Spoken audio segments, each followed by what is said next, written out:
कृष्णा राधे राधे। मेरे श्री राधे चैनल में आप सभी भक्तों का बहुत बहुत स्वागत है फ्रेंड्स। तो देवउठनी एकादशी, प्रबोधनी एकादशी की मैं कथा सुनाऊंगी और साथ में पारण का सही समय भी आपको बताएंगे और पूजा करके भी दिखाएंगे और कथा भी सुनाएंगे। तो हाथ में थोड़ा सा पुष्प और तिल लेकर आप कथा हम शुरू करते हैं। श्री कृष्ण भगवान ने कहा, हे अर्जुन, तुम मेरे बड़े ही प्रिय सखा हो। हे पार्थ, आप मैं तुम्हें पापों का नाश करने वाली तथा पुण्यों और मुक्ति को देने वाली प्रबोधनी एकादशी की कथा सुनाता हूँ। श्रद्धा पूर्वक सुनो। इस संबंध में मैं तुम्हारे नारद और ब्रह्मा जी के बीच हुए वार्तालाप को सुनाता हूँ। एक बार नारद जी ने ब्रह्मा जी से पूछा, हे पितामह, प्रबोधनी एकादशी के व्रत का क्या फल होता है? आप कृपा करके मुझे ये सब विस्तार पूर्वक बताइए। ब्रह्मा जी बोले, हे पुत्र, कार्तिक मास के शुक्ल पक्ष की प्रबोधनी के व्रत का फल एक अश्वमेध तथा 100 रासु यज्ञ के फल के बराबर होता है। नारद जी ने कहा, हे पितामह, एक संध्या को भोजन करने से, रात्रि में भोजन करने से तथा पूरे दिन उपवास करने से क्या क्या फल मिलता है, उसे आप समझाइए। ब्रह्मा जी बोले, हे नारद, एक संध्या को भोजन करने से 2 जन्म के तथा पूरे दिन उपवास करने से 7 जन्म के समस्त पाप नष्ट हो जाते हैं। जिस वस्तु का त्रिलोक में मिलना दुष्कर है, वह वस्तु भी प्रबोधनी एकादशी के व्रत से मिल जाता है।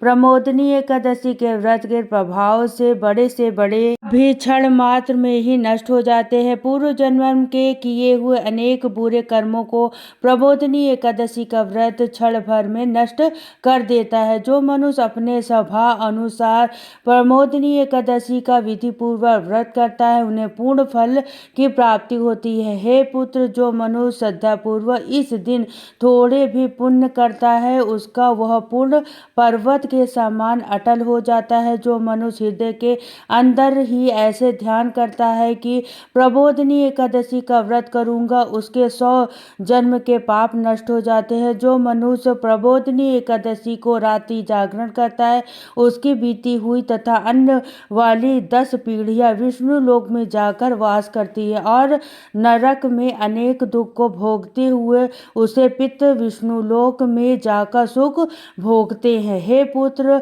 ब्रह्म हत्या आदि महान पाप भी प्रबोधनी एकादशी के दिन रात्रि को जागर करने से नष्ट हो जाते हैं। प्रबोधनी एकादशी को रात्रि को जागरण करने का फल अश्वमेध यज्ञ आदि यज्ञों के फल से अधिक होता है। समस्त तीर्थों में जाना तथा गौ, स्वर्ण, भूमि आदि के दान का फल प्रबोधनी एकादशी के रात्रि के जागरण के फल के बराबर होता है। नारद, इस संसार में उसका जीवन सफल है जिसने प्रबोधनी एकादशी के व्रत द्वारा अपने कुल को पवित्र किया है। संसार में जितने भी तीर्थ है तथा जितने भी तीर्थों की आशा की जाती है, वह प्रबोधनी एकादशी का व्रत करने से घर में रहता है। मनुष्य के समस्त कर्मों को त्यागते हुए भगवान की प्रशंसा के लिए कार्तिक मास के प्रबोधनी एकादशी का व्रत अवश्य करना चाहिए। जो मनुष्य इस एकादशी व्रत को करता है, वो धनवान, योगी, तपस्वी तथा इंद्रियों को जीतने वाला होता है, क्योंकि एकादशी भगवान विष्णु की अत्यंत प्रिय है। इसके व्रत के प्रभाव से मनुष्य पूर्व जन्म नहीं लेता है। इस व्रत के प्रभाव से एक वाचिक तथा मानसिक तीनों प्रकार के पाप नष्ट हो जाते हैं। इस एकादशी के दिन जो मनुष्य भगवान की प्राप्ति के लिए दान, तप, होम, यज्ञ आदि करता है, उसका क्षय पूर्ण हो जाता है।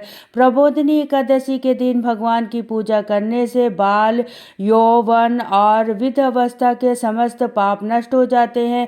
इस एकादशी की रात्रि को जागरण करने का फल सूर्य ग्रहण के समय स्नान करने के फल के सहस्त्र गुना अधिक होता है। मनुष्य अपने जन्म से लेकर जो पूर्ण करता है, वह पूर्ण प्रबोधनी एकादशी के व्रत के पूर्ण के समान व्यर्थ है। जो मनुष्य प्रबोधनी एकादशी का व्रत ही करता है, उसे समस्त पूर्ण व्रत हो जाते हैं। इसलिए हे नारद, तुमको भी विधि पूर्वक विष्णु भगवान की पूजा करनी चाहिए।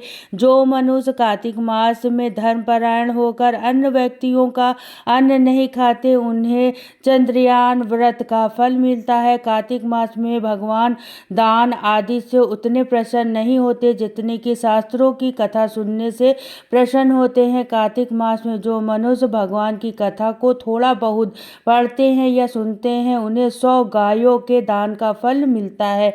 यह सुनकर नारद जी बोले, हे परम पिता, जब आप एकादशी का व्रत का विधान कहिए और कैसे व्रत करना है, कैसे पुण्य मिलता है, वो भी हमको समझाइए।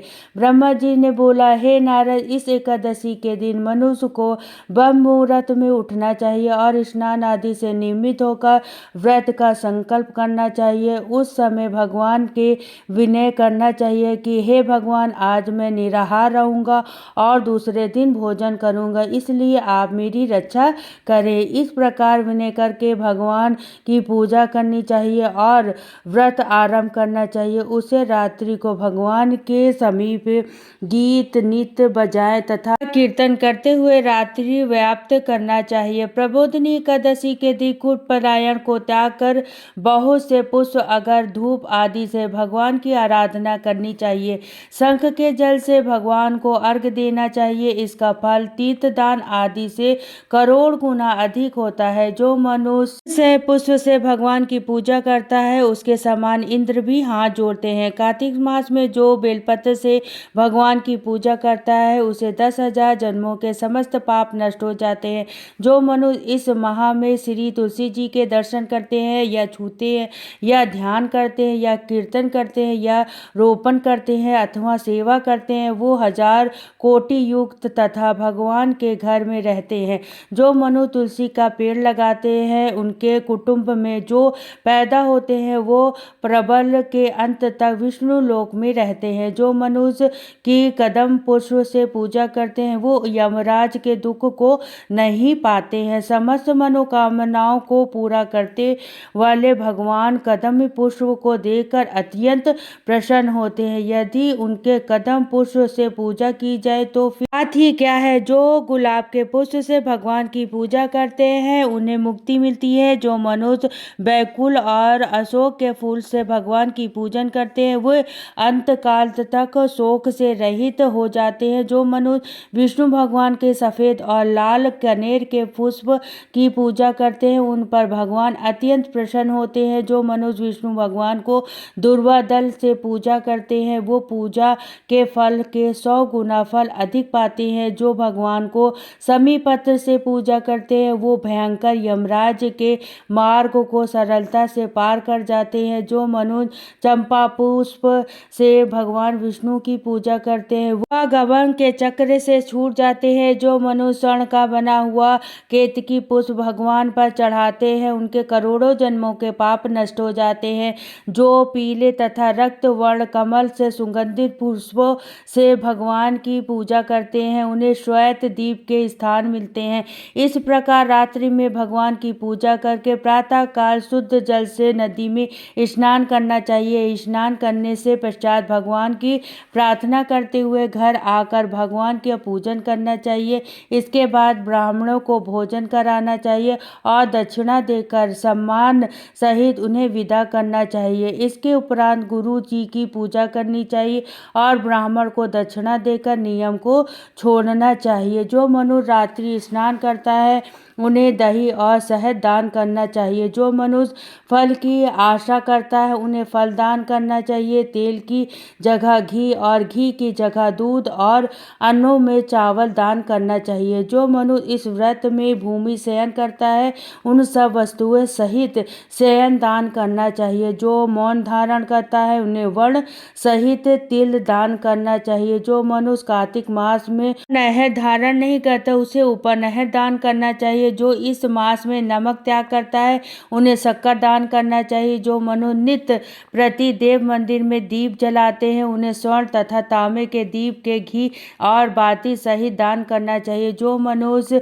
चतुर्मास व्रत में किसी वस्तु को त्याग देते हैं उन्हें उस दिन का पूर्ण ग्रहण करना चाहिए। जो मनुष्य प्रबोधिनी एकादशी के दिन विधि पूर्वक व्रत करते हैं उन्हें अनंत सुख मिलता है और अंत में स्वर्ग को जाते हैं। जो जो मनु चतुर्मास व्रत को बिना किसी विघ्न को पूरा करते हैं उन्हें दोबारा जन्म नहीं मिलता है। जिस मनुष्य का व्रत खंडित हो जाता है उन्हें दोबारा आरंभ कर लेना चाहिए। जो मनुष्य इस एकादशी का महत्व को सुनता या पढ़ता है उन्हें अश्वमेध यज्ञ का फल मिलता है। तो ये कथा यहीं पे समाप्त हुई। और फ्रेंड्स, मैं पारण का समय आपको 2025 में कब हमको एकादशी का पारण करना है वो आपको मैं बता रही हूँ। सबसे पहले पारण समय नोट कर लीजिए। तो जो लोग 1 नवंबर को व्रत करेंगे उनका पारण करना है 2 नवंबर को दोपहर में 12:30 बजे के बाद, ठीक है। लेकिन जो लोग भी 2 तारीख को व्रत करेंगे उनका पारण रहेगा 3 तारीख की सुबह में 6 बज के लेकर 8:39 तक, ठीक है। तो आप बिल्कुल सही समय पर पारण करेंगे और चावल खाकर ही एकादशी का व्रत पूर्ण करेंगे। पारण से पहले आप भगवान की पूजा आराधना जरूर कर लीजिएगा और कुछ दान दक्षिणा निकाल के उसके बाद जल के साथ आप तुलसी पत्र लेकर और व्रत को खोलेंगे। उसके बाद आप भोग प्रसाद आपने जो भगवान का बनाया है या चावल की कोई भी चीज़ आपने भोग लगाई है वो चावल खाकर आपको अपना व्रत का पारण करना है। तो फ्रेंड्स, आई होप आपको ये कथा बहुत अच्छी पसंद आई होगी। पसंद आए तो वीडियो को लाइक शेयर कमेंट ज़रूर करिएगा। फिर मिलती हूँ नेक्स्ट वीडियो में। तो सभी को राधे।